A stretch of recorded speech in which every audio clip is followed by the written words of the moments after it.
supervising a clothing store got some help from a photo doctor. Yeah. Tonight, News Channel 9's Jessica O tells us how one man detected that the evidence was tampered with. Jessica?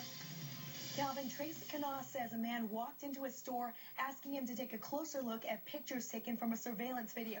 These pictures were evidence against this man, and Canas says there's fingerprints all over this picture, proving it's been changed.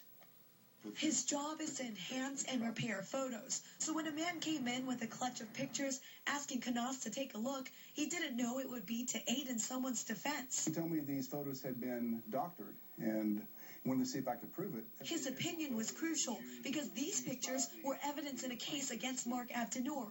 He was accused of vandalizing Giorgio in downtown Chattanooga with pictures as the proof that he did it.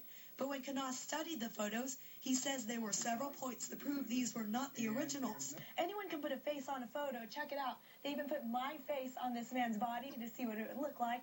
But you know what? It's hard to fool an expert. I studied those photos, scanned them in, compared them, did some analysis, and it was obvious to me for many different reasons that they had been doctored. And here's why. This is Abdelnour with former Sheriff John Cupp. Take a close look at Abdelnour in this picture. First, there's the pixelation. This was all over the photo in the areas that should have detail, but there was none in the face, leading me to conclude that, indeed, the face had been a larger photo from a traditional photo that had been put on top of it.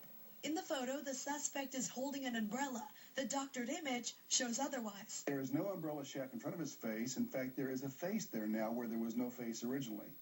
And that's very critical. We tried talking with the owners of Giorgio. The owner, Sana Dabbit, is Abdelnour's ex-wife.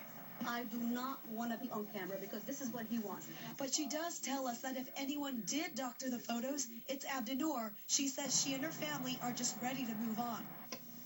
And as for Canas, he says the photos speak for themselves. That's a unique, almost fingerprint of the face that's unique to every human being on this earth. And the charges against Murad Abdelnour have been dismissed after Canas testified on his behalf.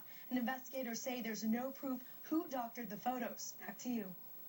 Thank you. Now, Canas tells us he does not act as an expert witness often, but he has testified in a handful of other cases.